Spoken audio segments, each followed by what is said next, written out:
Rhyme and Reason. Mi amukeriwile ka nongonoko wa mina lowu nga thyiwa Rhyme and Reason. A hi tlheleleni ka beef leyi nga humesi Mthimbani vhiki leri nga hela yi title-wa Kill Them All. Title yi vula swona guys ku he is about to kill you all.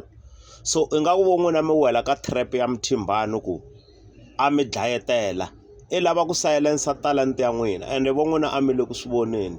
That's why a mi katsa i choose vanhu lava a nga ku swi voneni ku ka hip hop hi Xitsonga ve le ku rising i ta mi dlaya hi beef ende vo n'wina a mi ri ku calculate-ni ka ti-moves ta Mthimbani. Mthimbani u humese spoiler ka game ya hip hop hi beef vafowethu. So na sweswi I don't believe ku na munhu na wun'we hambi Cannice a nge pfuka a winile battle ya beef loku a ka a yimisana na Mthimbani. I humesile wa hesha but a swi vuli ku i ve na upper hand ka Mthimbani. Mthimbani is still the best. So ni kombela ku sungula ni vulavula hi wena Mazola. Mazola Khilamisi mfana wa mina, you are very talented. I nga yimisani na Mthimbani hi beef ku Mthimbani i ta ku humesa gamini futhi i ta ku nyika beef ya raw. Loko swo n'wi tsandza ku nyika beef ya raw u ya ku nyika beef ya nhlamba leyi nga ta va yi kha yi katsa na vatswari na family ya ka n'wina hinkwayo. Nawe u ta swi vona ku beef yaleyo se a ya ha ri ka wena ntsena. Mani ta ku titsongahata mfowethu Mazola Khilamisi, fambi line ya wena i tshika line ya Mthimbani.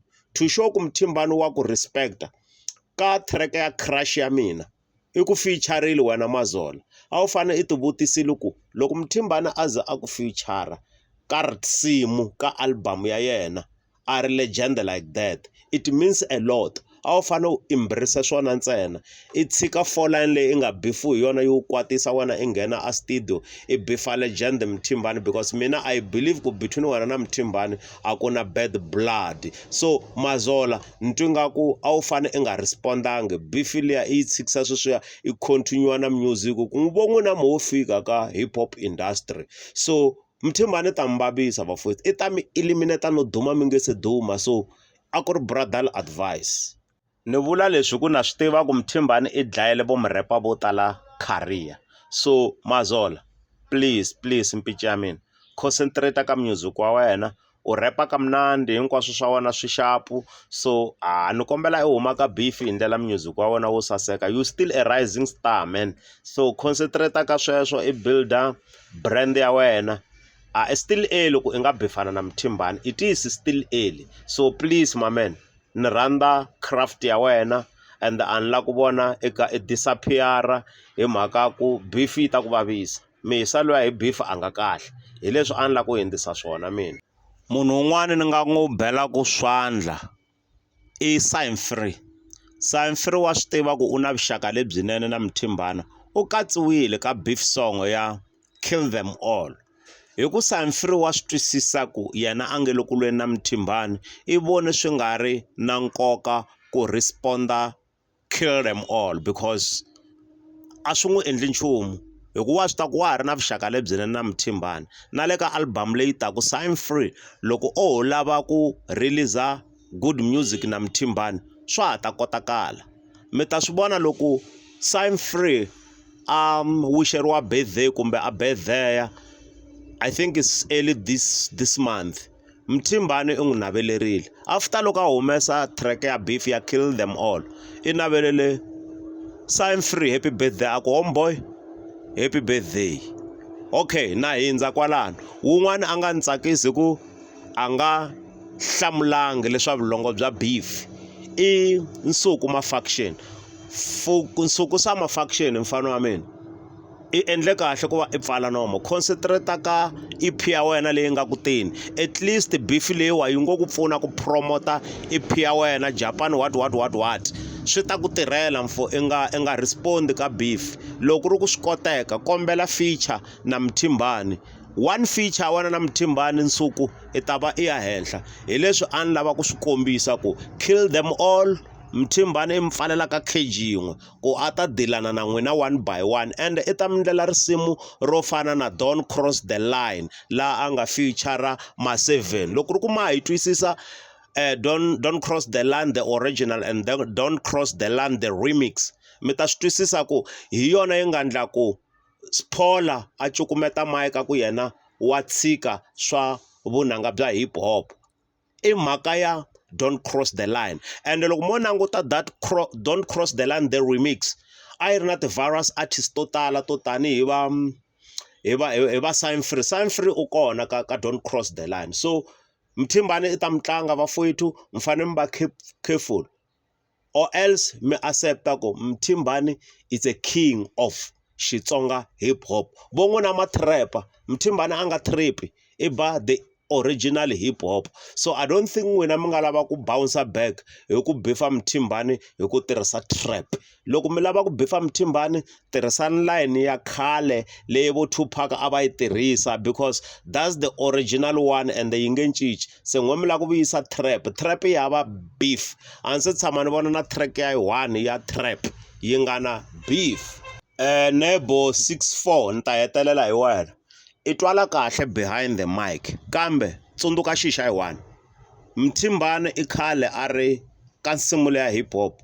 Mthimbane i ti endlele fan base ya yena yi tiya ku fana na President Benny Mayengani.